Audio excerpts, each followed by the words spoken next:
We have a lot of special music in today that I'm so excited about. Thanks for all of you who prepared for that. A couple of announcements before we get started. Rural Seed is holding a place of honor for us to have lunch together after the service today at noon. You know, the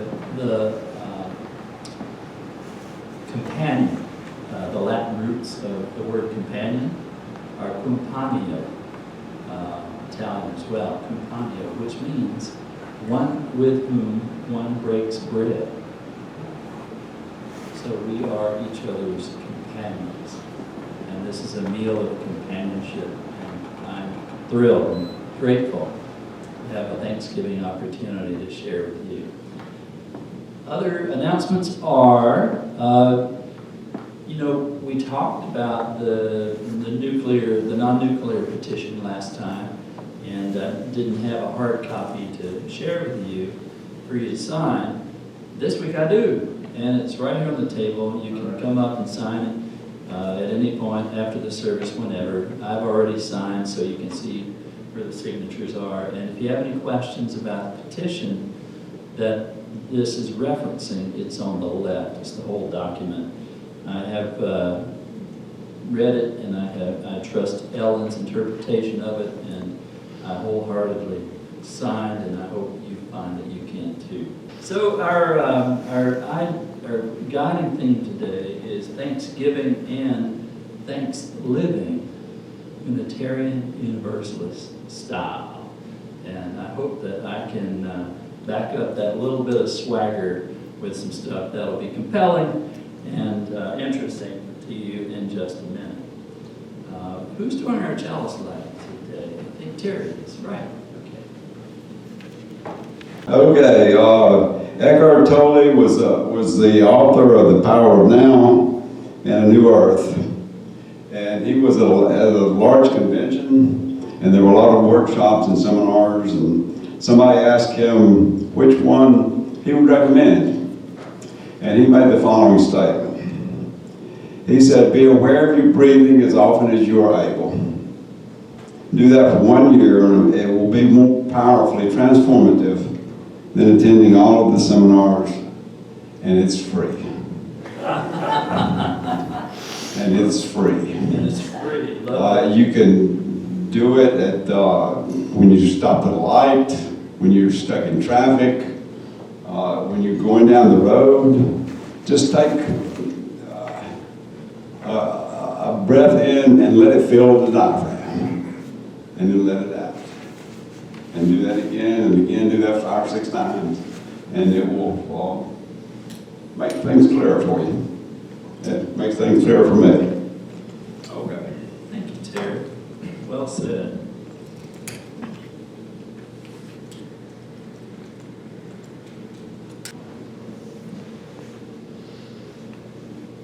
Following on what Terry was talking about breathing, I'm going to invite you. I have just a little quotation to kind of frame our time today, but I'm going to invite you to open your hearts to hear it by breathing.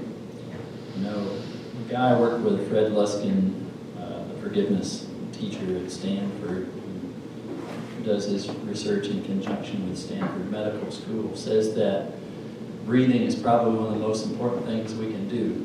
Intentional breathing. We all are going to breathe, it's just automatic. But he says that the ego is always looking for threats on the horizon.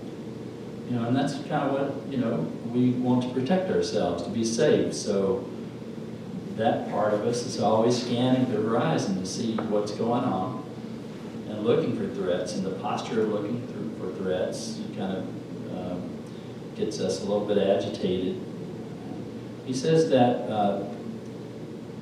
the only way, the proven way that he's found in his research for the nervous system to settle down and find peace and calm, thereby lowering your blood pressure, lowering your heart rate, increasing your heart rate variability, all these factors that are so good for us, the way to do that,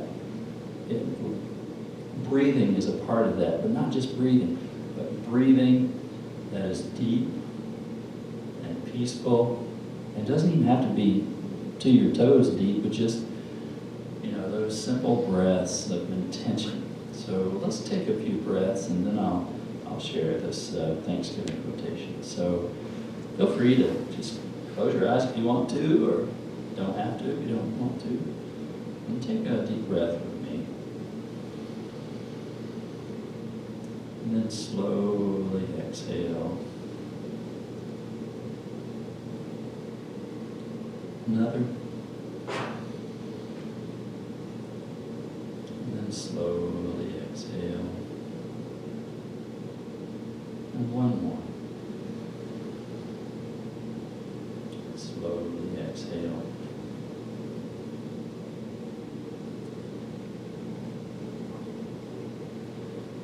Gratitude, like faith, is a muscle.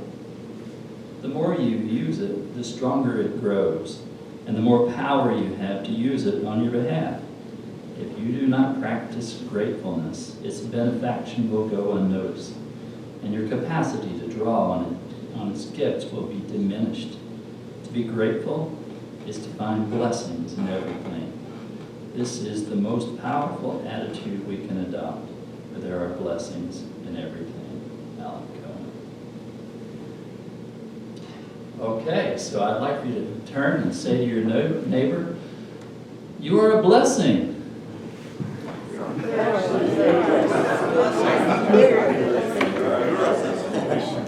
And then turn to your neighbor and say the same thing back to him. Hello, blessing. And looking around the room, let's say to one another, I am so glad you're here. I'm so glad. I am so glad you're here. And now let us say to each other, I am so glad I'm here. I'm so glad that I'm here. Thank you. Gratitude, gratefulness, Thanksgiving, Thanksliving, UU style. That's where we're headed today. In today's reflection, I want to do two things, and we'll see if it's successful. You can tell me afterwards. I want to do an assessment for how our traditional understanding of Thanksgiving has not ultimately been helpful. And if we're committed to the spiritual work of social justice, we might work to participate in the necessary healing that justice for First Peoples, Native Americans requires. So that's the first thing, is to look at the tradition of Thanksgiving with a critical, not unappreciative, but a critical eye. And the second thing, having done that, to consider what a true life of gratitude, of thanksgiving, of thanksliving can bring us, and what it might look like, how it can help us personally, and how the ripple effect from that thanksgiving and that thanksliving radiate out into the world in beneficial ways for others. Okay? So Unitarian Universalists are a spiritual community, form a spiritual community whose legacy has been asking searing, courageous questions. You know, the old joke I heard from our buddy Spook Handy about Unitarians is when the KKK was going to protest the Unitarian Church, instead of burning the cross, they decided to burn a question mark. Asking questions is kind of what we do. So asking these searing questions about the tradition of Thanksgiving, I think, will go a long way toward helping us lead the way in reclaiming this holiday for our country. Okay. What does it mean for us to celebrate a holiday that has been called out by many as being founded on a myth of racial reconciliation? It's not even racial reconciliation because there's nothing to reconcile. There hasn't been the conciliation to start with. So racial conciliation, what does it mean to celebrate a holiday that propagates the myth of a racial conciliation that happened in the founding of our country between Pilgrims and First Peoples? Mark Charles, I might have quoted him at a time before. He's a Navajo writer, a Native American activist former candidate for president. He ran for president last time around. You know, like me, we didn't get many votes, and I didn't run. But he's a brilliant thinker. He has a whole program he does on something he calls the doctrine of discovery. And man, if you have some time, you want to look at a video, and you want to take seriously the challenges we have to reclaim the roots of our country and to work through the challenges. I'll have Don, if he's willing to send it out in the next newsletter on Doctrine of Discovery. It's nothing short of profound.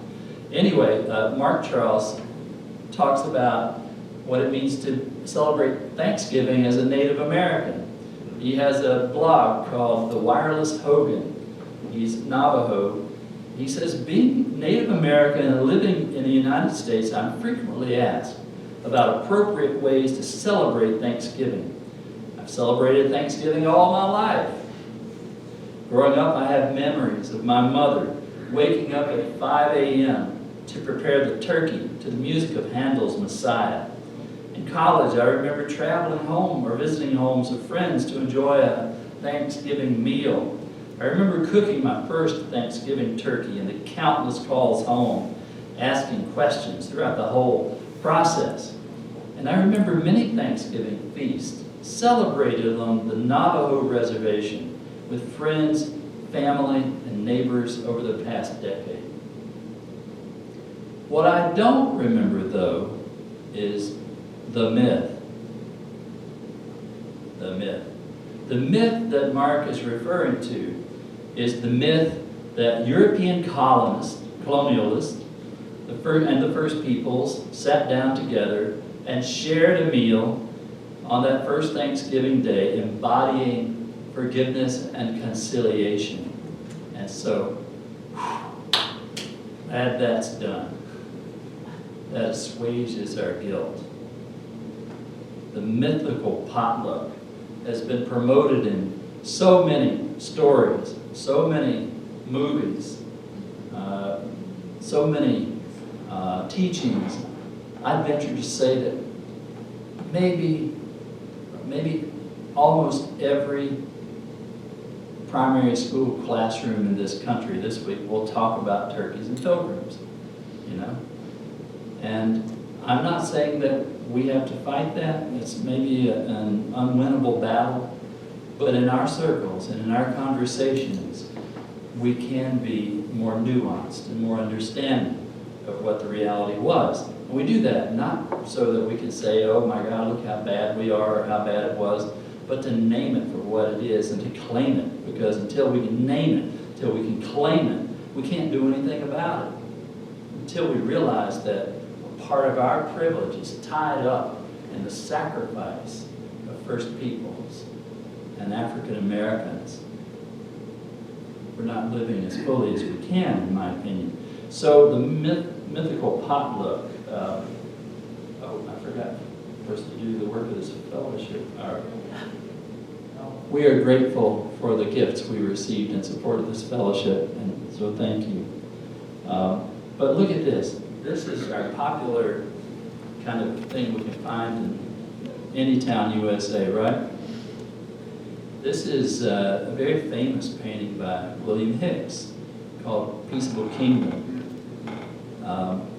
The visual rhetoric of this painting is absolutely brilliant. But regarding Thanksgiving, it's a lie. At least when it comes to a vision of the first Thanksgiving, which is how so many people have seen it and continue to see it uncritically. The Europeans and the native peoples are dining together here on the left side. Can you see that on the left side there? Yeah. And then on the right side, we have animals. Animals that are natural-born enemies because they're predator and prey, lying together peacefully. It's an artistic reference to the biblical prophecy from the Old Testament book of Isaiah that someday, in that great apocalyptic denouement of civilization, that predator and prey, victim and perpetrator, and all the unloved in the world will melt away because we lie down together and differences will be overcome by love. And may it be so. I love this painting. It's the only painting I think that I have actually bought and had mounted in a frame, in a nice frame, when I lived in New York, because it means that much to me as a vision of what can be, not as a description of what has been.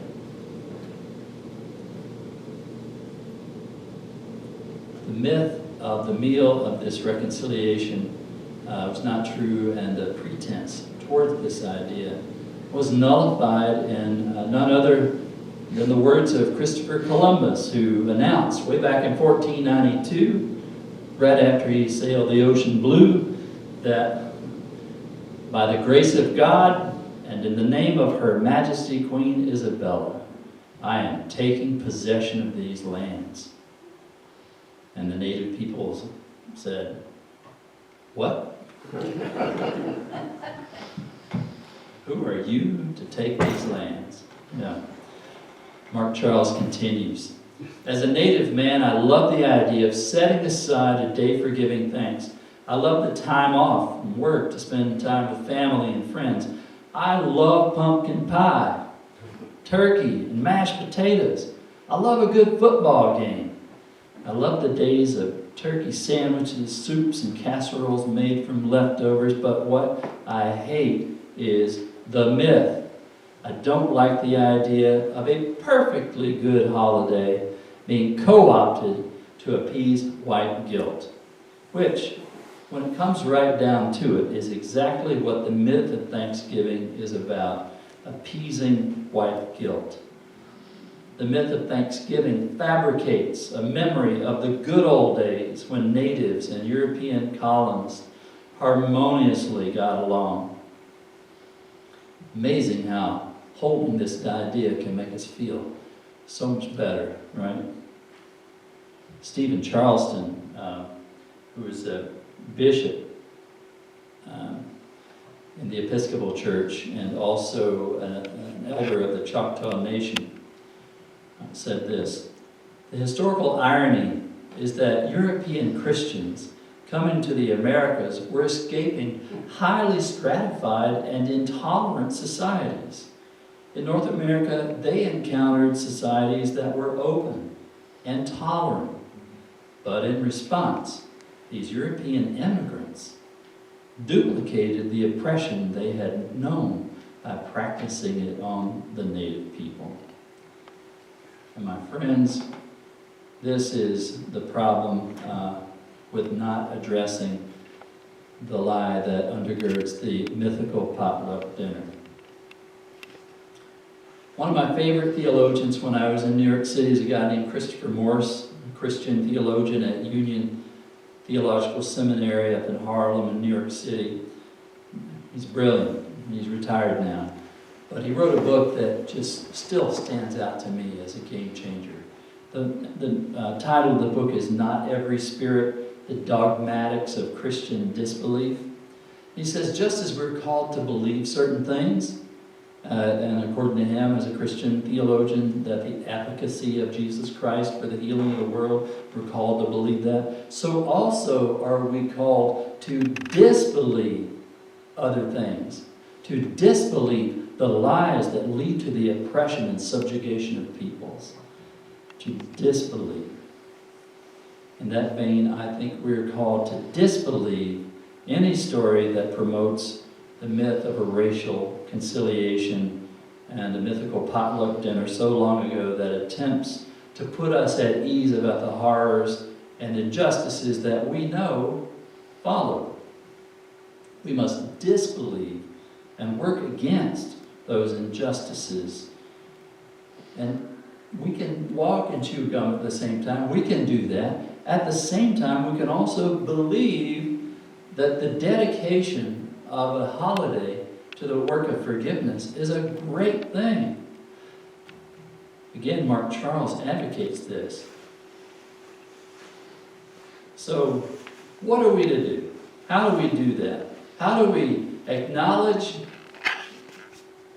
the preconceived notions about that initial holiday and disbelieve what we know not to be true about that, but yet at the same time stand firm in our belief that a National Day of Gratitude is a good thing?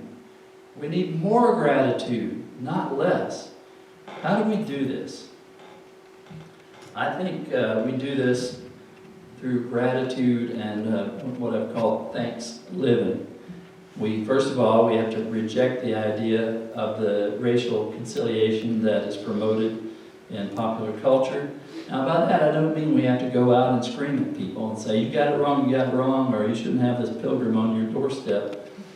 That's about the least effective way to affect change. That doesn't work. I have found that the hard way in other areas. But we can acknowledge and hold up the legacy and wisdom of Native peoples and their contributions to this land. We can acknowledge the history of injustice as we work towards the healing of that injustice. This past week, Maria and I were at Furman University because one of her best buddies' nephew, a student at Furman, is in a play there, and it's called Clever Little Lies. And it was brilliant. If you get a chance to see it, it's worth going to see, although I think the last day is today. But one of the things that moved me so much, in addition to the play, was the way the announcer started out the evening. So it all happened, this happened before the show. The announcer, after the obligatory comments about turning off your cell phones and finding where the emergency exits are and all that, she asked that we pause for a moment of silence. But not just any moment of silence where you can think over your grocery list or what you're going to cook for dinner that night, but pause for a moment of silence intentionally to honor the legacy of First Peoples in that specific region of Greenbelt. The Cherokee and the Catawba tribes who originally occupied and cared for and sustained that land. The same is true for here, by the way. Landrum was cared for and sustained by the Catawba and the Cherokee tribes. So acknowledging that as a tribute is a beautiful way to reclaim a history of Thanksgiving, to reclaim a meal of national gratitude, not based on something that is very clear didn't happen. They might have shared a meal, but it was not a meal of conciliation, because that has yet to happen. It's not a matter of whether the meal happened or shouldn't happen now. It's our intention that we put on it. So, to acknowledge the legacy of First Peoples is not like, nails on a chalkboard. It's not something intended to upset people or to own the conservatives or whatever the saying is. It's an invitation for us to be honest and in our heart of hearts acknowledge what we know to be true. To honor and acknowledge the work of the people who came before us, to honor and acknowledge the benefits we receive from their work. And in that place of gratitude, we're inspired, little by little, in whatever ways we can, to work towards the day when that beautiful conciliation will happen. We must ultimately realize that it's really not about pilgrims. It's about gratitude. So let's consider gratitude. This is the second part of the sermon. And it won't be as long, I promise. Gratitude is good for us. The science is indisputable. The science is unflappable. Did you know that if you spent 5 minutes in gratitude, just 5 minutes, that enhances your immune system for 4 to 6 hours? It lowers your blood pressure. It lowers your heart rate. It has the potential to affect positive change for your heart rate variability. And it gives you a more gracious space in your thinking, more room to consider other options. You know, to the hammer, everything's a nail. And when we're angry, you know, we're like a hammer looking for nails. But when we are at peace, we realize that, you know, we don't have to act on that offense against us. We don't have to do this. We don't have to do that. We can just be at peace and be grateful. In a report published by Harvard University, and I quote, "In positive psychology research, gratitude is strongly and consistently associated with greater happiness.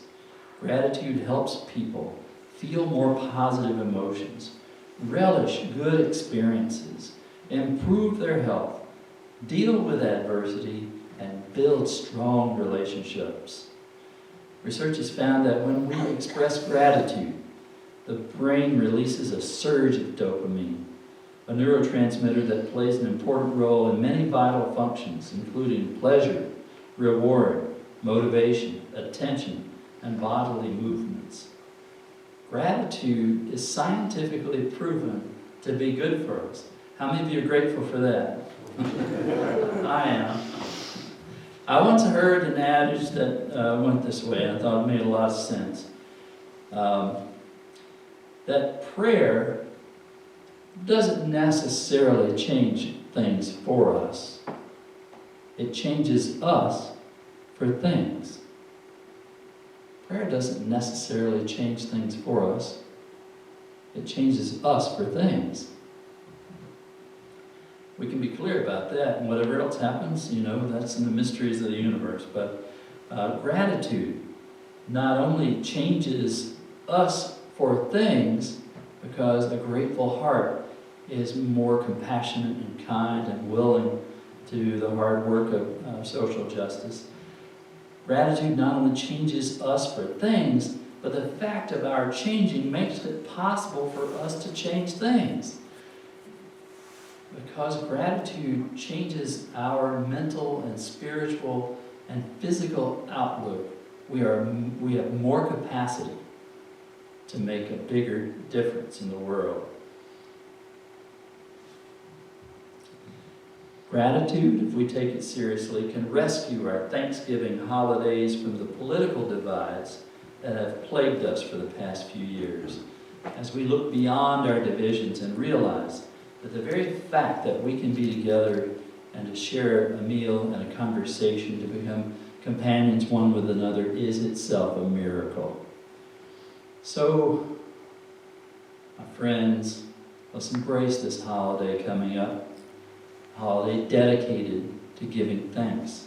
Let's enjoy some turkey or whatever vegan alternative you may prefer. But let's flip the script. Let's rewrite the story. Let's reclaim this day of gratitude, this national celebration of a day of gratitude. Let's reclaim it from a myth of a potluck dinner that didn't happen. And that simple act of standing for what we see as clearly the truth and doing that with grateful hearts itself empowers us to make a difference. Okay, so when I lived in LA, there was a favorite restaurant there in Santa Monica. It's called Cafe Gratitude. Has any of you been to Cafe Gratitude? Yeah, it's a cool restaurant. And the first thing that happens when you're seated in Cafe Gratitude, your server comes out and gives you water. Of course, they always have water, because water's good for you. It's good to hydrate.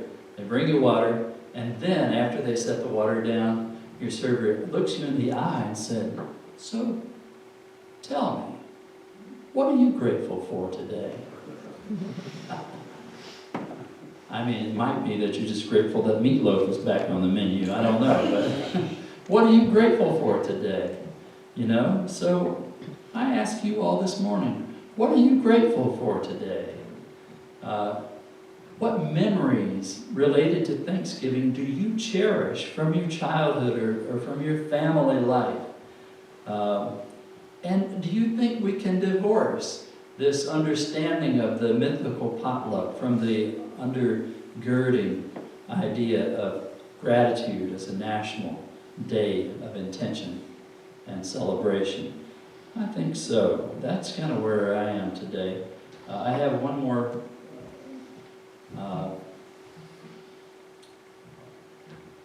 quotation from Mark Charles. This guy is really stellar. If you have the time to look at his video, it'll be really good. I'll send it to you. So he says, being Native American and living in the United States, it feels like our Native communities are an old grandmother who has a very large and very beautiful house. Years ago, some people came into our house and locked us upstairs in the bedroom. Today, our house is full of people. They're sitting on our furniture. They're eating our food. They're having a party in our house. They've since come upstairs and unlocked the door to our bedroom, but it's much later. We're tired. We're old. We're weak. And we're sick. So we can't or we don't want to come out. But the thing that hurts us the most, the thing that causes us the most pain, and that virtually nobody from this party ever comes upstairs, seeks out the grandmother in the bedroom, sits down next to her on the bed, takes her hand, and simply says, "Thank you. Thank you for letting us be in your house." That's one good strategy for a great Thanksgiving day.